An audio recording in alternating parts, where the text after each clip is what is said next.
Out of every toon in Dandy's world, who do you think is the most misunderstood and misrepresented in the community?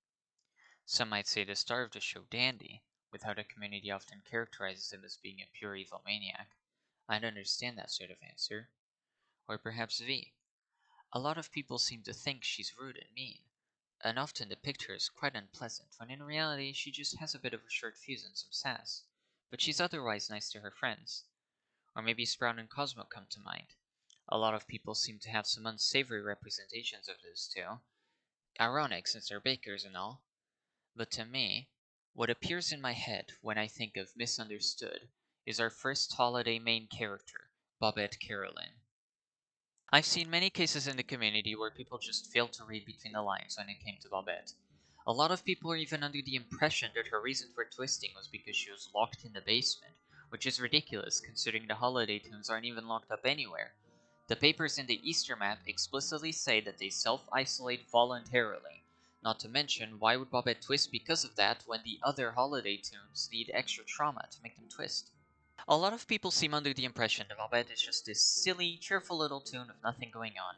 I even saw a YouTube short once, I won't name any names to avoid harassment coming their way, that compared Bobette to the other holiday mains, and it went something like the other holiday mains being traumatized. Meanwhile, Bobette, with her really happy, but no, I would argue Bobette's trauma is on par with those two.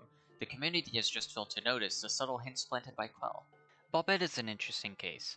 As the first holiday main, she was kind of the test run for a lot of the things we ended up seeing with Bassie and Gordy in the next two holiday events. Bassie and Gordy are definitely more refined in their approach due to this. There was a noticeable shift in writing approach between Bobette and Bassie in particular, as Bassie's issues are a lot more blatant and on the nose compared to Bobette's, which is not necessarily a bad thing.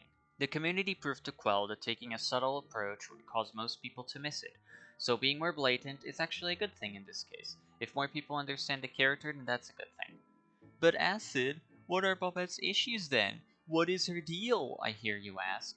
And the answer is simple. Bobette's story is one about being locked in a role you never asked for, suffering from burnout, and being taken for granted. Let's start from the top. Bobette is the Christmas main in Gardenview, and she is the one who makes Christmas gifts for everyone, as evidenced in her twisted description.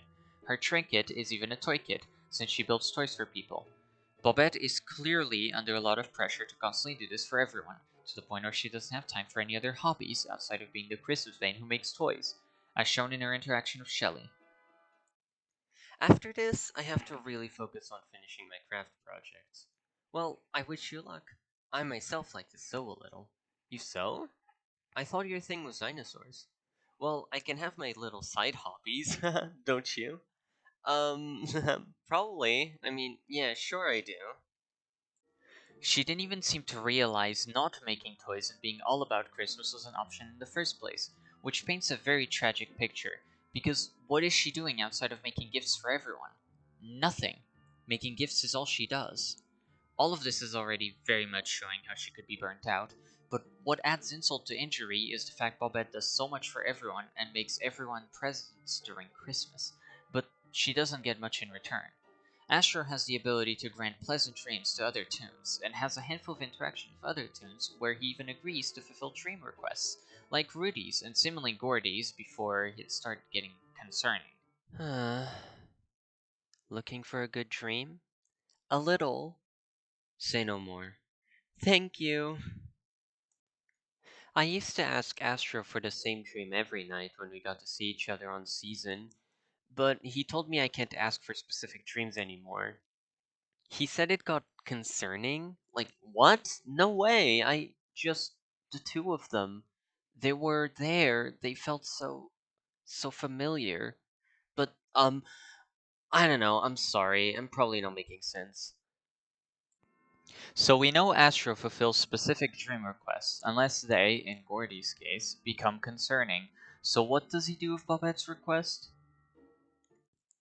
I'd love a good Winter Wonderland dream tonight. With snow, and whimsy, and cheer. Astro? Pretty please? With a big cherry on top? I'll try. Astra seems very hesitant to even respond. To me, the "I'll try" feels like he wanted to say no but felt bad about it, which is odd because he doesn't usually refuse stream requests whenever they come up in interactions. I get the feeling Bobette didn't end up receiving her dream. Why else would Astro give such a vague answer if not to excuse himself when he didn't do what was requested?